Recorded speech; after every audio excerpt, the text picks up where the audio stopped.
Attention, cette vidéo ne constitue en aucun cas un conseil financier. Faites toujours vos propres recherches avant de prendre une décision. Ce que je partage ici reflète uniquement mon opinion, basée sur mes analyses et indicateurs personnels. Le trading, qu'il s'agisse de crypto-monnaies ou d'actions, comporte des risques, y compris des pertes financières potentielles. Investissez avec prudence, merci de trader de manière responsable. Bonjour à tous et bienvenue sur ma chaîne. Aujourd'hui, donc, on va analyser un peu ce qui se passe sur le marché crypto. Pour l'instant, on va commencer avec forcément le Bitcoin et la Bitcoin dominance. Donc, on le voit ici, notre W est toujours là, il est tout beau, il est tout frais. Et donc, je vous avais dit que justement, après le W, ça allait descendre. Et donc, normalement, on devrait aller chercher le canal. Comme d'habitude, c'est pas forcément ce qui va se passer. On n'est pas forcément sûr de ce qui va se passer. Mais justement, là, c'est en bonne voie. Vous voyez que j'ai pas changé le dessin. Mais justement, la descente ne veut pas forcément dire alt season. Il faut savoir qu'on resterait quand même au 59%. Donc, si vraiment on commence à breaker donc, le canal ascendant, il y a sûrement un signe de faiblesse qui se montrera. Et justement, plus on descend, plus on se rapprochera d'une alt season. Mais pour l'instant, il n'y a vraiment rien à signaler. Pour l'instant, on est bullish et on restera du coup avec une Bitcoin dominance. En fait, ça correspondrait justement au RSI qui casserait sa tendance baissière. Comme je vous l'ai dit hier, là, ici, on est sur une tendance du coup baissière haussière du côté du RSI. Donc, vous voyez, donc on est totalement en hausse, on a toujours été en hausse et que là, donc justement, on était en surachat. Donc, du coup, on est reparti en bas. Et donc, quand on touchera sûrement les 61 de RSI, si on les break par le bas, ça va être du coup un gros break de la tendance haussière. Et donc, du coup, ça serait une bonne nouvelle pour la alt season. Mais vous voyez qu'on est toujours assez loin. Donc, pour l'instant, la Bitcoin dominance restera assez forte. Ce qui se passe, ce qui est intéressant, c'est surtout au niveau du Bitcoin. Le Bitcoin ici, vous le voyez, il est en train de faire une réintégration de range. Alors forcément, il reste 4 heures, donc ça ne veut pas forcément dire qu'on va réintégrer le range. Il faut toujours garder espoir. Il faut justement qu'on puisse un peu aller prendre les liquidités au sud, donc vers les 92 000, puis justement remonter. Mais en tout cas, si le Bitcoin touche ici les 92 568 et qu'il reste dedans, il va falloir aller rechercher la résistance des 95 000. Et si on ne peut pas, justement, on peut compresser aussi et repartir de plus belle. Surtout que si, justement, on le voit ici, si on a cette intersection et qu'on arrive toujours plus haut, justement, le support va être très fort. Et donc, si on a justement un double support ici, ça pourrait justement nous permettre de se propulser potentiellement aux 101 660. Pourquoi pas aller chercher aussi les 110 000, donc le haut du canal. Donc, il ne faut pas oublier que c'est une belle possibilité. Faites attention toujours, comme je vous le dis, faites attention à cette réintégration de range, parce que forcément, qui dit réintégration de range, dit dans les prochains jours, potentiellement consolidation. Donc consolidation, parfois c'est pas vraiment ce qu'on veut, mais la consolidation peut permettre justement de respirer un peu et d'avoir justement un RSI qui baisse petit à petit, et du coup, on peut du coup breaker par le haut. Vous voyez ici, au niveau du RSI, vous voyez qu'on avait cette trendline baissière. Et vous voyez ici, si on arrive à remonter du coup aux 101 000, 110 000, on pourrait du coup breaker cette trendline et du coup partir encore plus haut. Et donc aller pousser beaucoup plus fort. Donc à voir ce qui se passe au niveau du Bitcoin. Au niveau du 4 heures, justement je vous avais dit hier, il avait breaké par le haut et qu'on allait essayer de garder le niveau des 0,382. Et malheureusement, ça n'a pas tenu. Vous voyez, on est allé le chercher, donc pile poil dessus. Malheureusement, du coup, ça n'a pas tenu. Et donc, on est justement en train de baisser. Donc, vous voyez que là, justement, on a baissé en dessous du triangle. Donc, c'est ça qui fait que c'est très compliqué à ce niveau-là.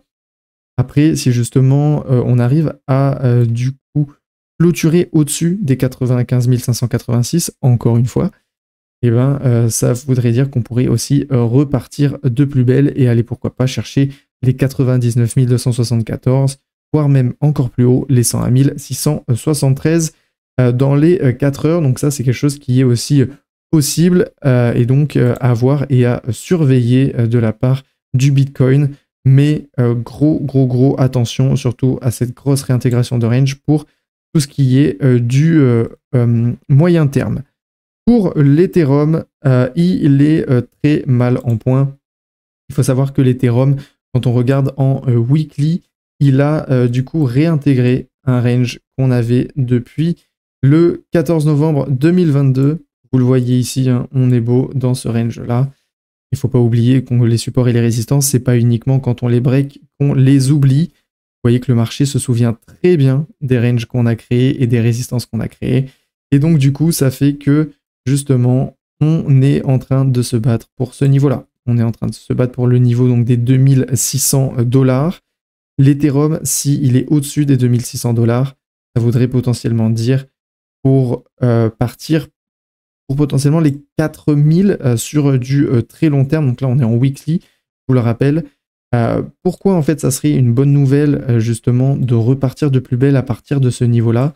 Parce que vous le voyez ici, ça ferait une tête épaule, tête épaule, pardon. Et donc du coup, ça voudrait dire que c'est confirmé et qu'on pourrait du coup breaker les 4021. Donc l'épaule, tête, épaule. Beaucoup de gens l'espèrent. Honnêtement, il faut justement se battre. Tout se joue aujourd'hui. Vraiment, l'Ethereum est sur la tangente. Il est sur un niveau extrêmement important.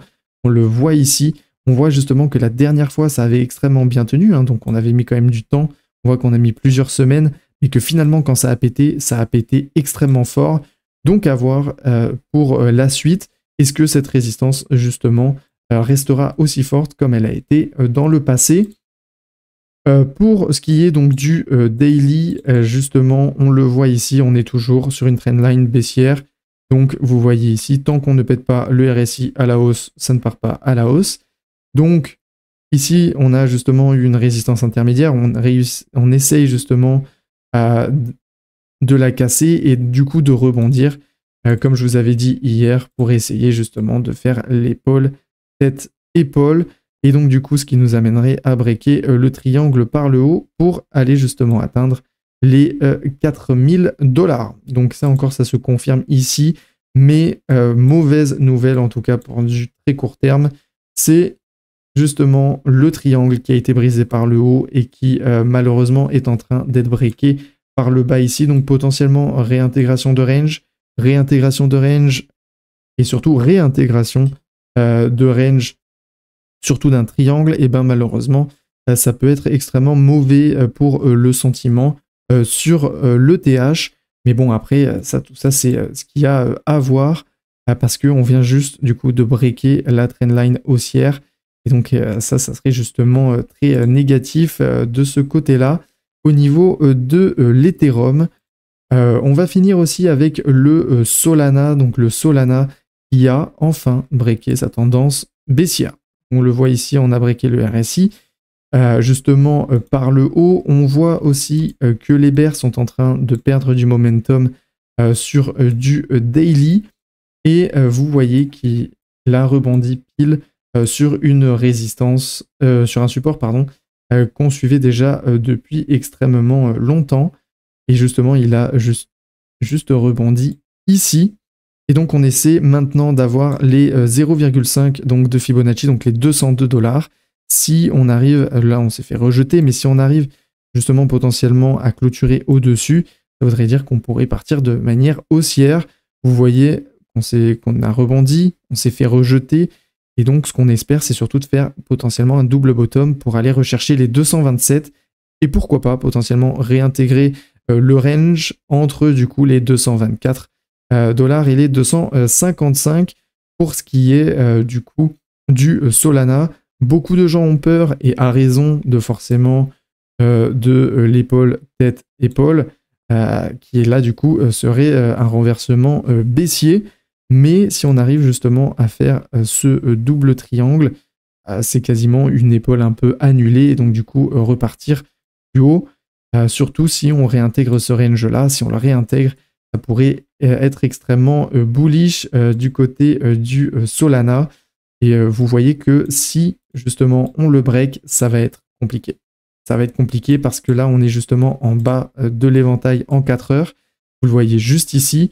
Et donc, si on n'arrive pas à récupérer ça, il va falloir potentiellement regarder sur les prochaines résistances, sur les prochains supports, et ça serait un peu un mini support comme ça, je vous le fais vraiment vite fait, mais donc du coup ça voudrait dire redescendre aux 192 000, mais si on arrive à rebondir sur les 192 000, ça voudrait dire que du coup toutes les zones qu'on a cassées par le bas du coup sont résistantes, et donc du coup ça va être beaucoup plus compliqué de retrouver ces zones-là.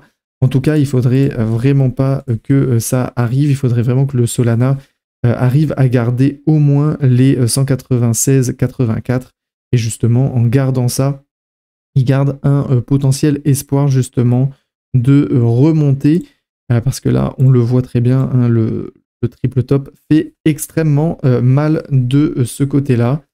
Donc à voir ce qui se passe du côté du Solana, surtout sur du long terme, on va dire très long terme. C'est quelque chose qui est assez compliqué à voir. C'est la tasse et la hanse qui a été un peu confirmée. Donc là, on essaie surtout de consolider pour repartir plus haut. En tout cas, le Solana, il est aussi sur la tangente, exactement comme l'Ethereum. Après, il faut savoir que c'est normal, hein, c'est avec le BTC. Forcément, hein, quand le BTC fait justement des chutes, les altcoins justement chutent avec lui. On n'est toujours pas en alt season.